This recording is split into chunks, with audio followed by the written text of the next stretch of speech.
మాలిని దేవి multi speciality hospital, Christian పేట, 5వ line, కావలి. Doctor Guttipati Malini దేవి MBBS, MS, OBGY, కాన్పులు మరియు గర్భకోశ వ్యాధి నిపుణులు. మాలిని దేవి మల్టీ స్పెషాలిటీ హాస్పిటల్ నందు అందించు వైద్య సేవలు: సాధారణ కాన్పులు, సిజేరియన్లు, లాప్రోస్కోపిక్ ద్వారా గర్భసంచికి సంబంధించిన ఆపరేషన్లు, ట్యూబెక్టమీ, పిల్లలు లేకుండా operation, high risk pregnancy, ectopic pregnancy మరియు గర్భసంచి నీటి బుడగలు, గర్భసంచి జారిన ఆపరేషన్లు, రొమ్ముగడ్డలకు చికిత్స, నెలసరి ఇబ్బందులకు చికిత్స, మెనోపాజ్ సమస్యలకు చికిత్స చేయబడును. స్త్రీలకు సంబంధించిన అన్ని సమస్యలకు చికిత్స చేయబడును. పిల్లలు లేని వారికి ప్రత్యేక చికిత్స కలదు.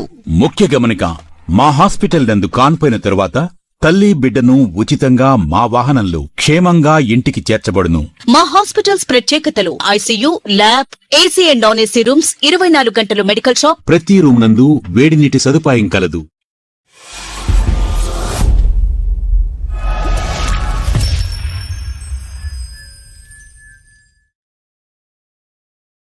Welcome to CMD news. నా పేరు కామాక్షి. ముందుగా నేటి వార్తా విశేషాలు. స్థానిక ఎమ్మెల్యే వేమిరెడ్డి ప్రశాంతిరెడ్డి ఇటీవల చేసిన వ్యాఖ్యలపై వైఎస్ఆర్ కాంగ్రెస్ పార్టీ నేతలు తీవ్రంగా స్పందించారు. మాజీ మంత్రి, జిల్లా పార్టీ అధ్యక్షుడు కాకాని గోవర్ధన్ రెడ్డి కుమార్తె కాకాని పూజితపై ఎమ్మెల్యే చేసిన విమర్శలను ఖండిస్తూ వైఎస్ఆర్సీపీ జిల్లా మహిళా కార్యదర్శి వడ్డే సంపూర్ణమ్మ ఆదివారం కోవూరులోని పార్టీ కార్యాలయంలో విలేకరుల సమావేశం నిర్వహించారు. ఈ సందర్భంగా ఆమె మాట్లాడుతూ, గతంలో వైఎస్ఆర్సీపీలో కీలక పదవులు అనుభవించి ఇప్పుడు పార్టీ మారి విమర్శలు చేయడం సరైనది కాదన్నారు. రాజకీయ పరిపక్వతతో వ్యవహరించాలని ఎమ్మెల్యేకు సూచించారు. గుమ్మళ్ల దిబ్బకు చెందిన బాలికకు జరిగిన అన్యాయంపై బాధిత కుటుంబాన్ని పరామర్శించి వారికి అండగా నిలవడం తప్పేనా అని ఆమె ప్రశ్నించారు. న్యాయం చేయాలని ప్రభుత్వాన్ని కోరినందుకు కాకానికి నోటీసులు ఇవ్వడం అనుచితమని పేర్కొన్నారు. ఫిబ్రవరి 27న విచారణ అనంతరం మీడియాతో మాట్లాడిన సందర్భంగా ఆయన ఎవరి పేరు ప్రస్తావించలేదని గుర్తు చేశారు. కాకాని గోవర్ధన్ రెడ్డి కుటుంబానికి ఉన్న రాజకీయ నేపథ్యాన్ని ప్రస్తావిస్తూ ప్రజాసేవలో దశాబ్దాల అనుభవం ఉన్న నాయకుడిని విమర్శించడం తగదన్నారు.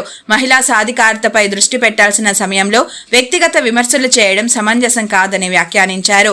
అలాగే మాజీ ఎమ్మెల్యే నల్లపురెడ్డి ప్రసన్నకుమార్ రెడ్డికు ప్రజాబలం ఉందని, రాబోయే ఎన్నికల్లో ప్రజలే తగిన తీర్పు ఇస్తారని ఆమె తెలిపారు. ఈ సమావేశంలో పార్టీ సీనియర్ నాయకులు ఏడం లక్ష్మకుమారి, జెడ్పీటీసీ సభ్యులు కవరగిరి శ్రీలత తదితరులు పాల్గొన్నారు. గోవర్ధన్ రెడ్డి గారి కుమార్తె పూజితమ్మ గురించి మీరు మాట్లాడడం అనేది చాలా సిగ్గుచేటు. ఎందుకంటే గోవర్ధన్ రెడ్డి గారు 86 రోజులు ఆయన జైల్లో ఉన్నప్పుడు ఒంటి చేతి మీద సర్వేపల్లి నియోజకవర్గాల ప్రజలకు అండగా నిలబడి ఆమె వాళ్ళకి ధైర్యం చెప్పి ఒక మహిళగా కూడా ఆ రోజు ఆ యొక్క నియోజకవర్గానికి ధైర్యం చెప్పి ముందుకు నడిచింది. ఆమె అనేటువంటి స్థాయి మీది కాదు. 2024 తర్వాత కూడా మీరు 16 నుంచి 24 తర్వాత 24లో ఫిబ్రవరి 22న మీరు అప్పుడు దాకా వైఎస్ఆర్ కాంగ్రెస్ పార్టీతో ఉన్నారు. మిమ్మల్ని పూల మీద నడిపించింది కోవూరు నియోజకవర్గ ప్రజలు. వేమిరెడ్డి ప్రభాకర్ రెడ్డి గారిని కోవూరు ప్రజలు పూల మీద నడిపించింది ఈ ప్రజలే. గుర్రాల మీద ఊరేగించింది ఈ ప్రజలే. ఈరోజు మీరు ఈ ప్రజల నోటికి తాళాలేసి వీళ్ళ మీద అక్రమ కేసులు బనాయిస్తున్నారు. 10 నియోజకవర్గాలుంటే 10 నియోజకవర్గాలలో ఏ ఒక్క నియోజకవర్గంలో కూడా వేమిరెడ్డి ప్రభాకర్ రెడ్డి గురించి కానీ, ఏ ప్రెస్ మీట్లో కానీ ఆయన మాట్లాడి కానీ, ఆయన గురించి చెప్పి కానీ ఎక్కడా చేయలేదు. కేవలం కోవూరు నియోజకవర్గంలో ప్రసన్న కుమార్ రెడ్డి అన్న ఆయన్ని ప్రతి సమావేశంలో కూడా ప్రభాకర్ అన్న నాయకత్వాన్ని వర్ధిల్లాలని చెప్పి ప్రజలకు చెప్పి అందరికి కూడా ఆయన్ని పరిచయం చేసిన వ్యక్తి మా ప్రసన్న కుమార్ రెడ్డి అన్న. అటువంటి అన్నకి ఈరోజు శటకోపం పెట్టింది మీరు. అదేవిధంగా మా దళిత నాయకుడైనటువంటి డీసీ చైర్మన్ అక్రమ కేసులు బనాయించి 36 రోజులు జైల్లో పెట్టారు. అయినా సరే మా నాయకుడు కడిగిన ఆనుమత్యంలాగా బయటకు వచ్చారు.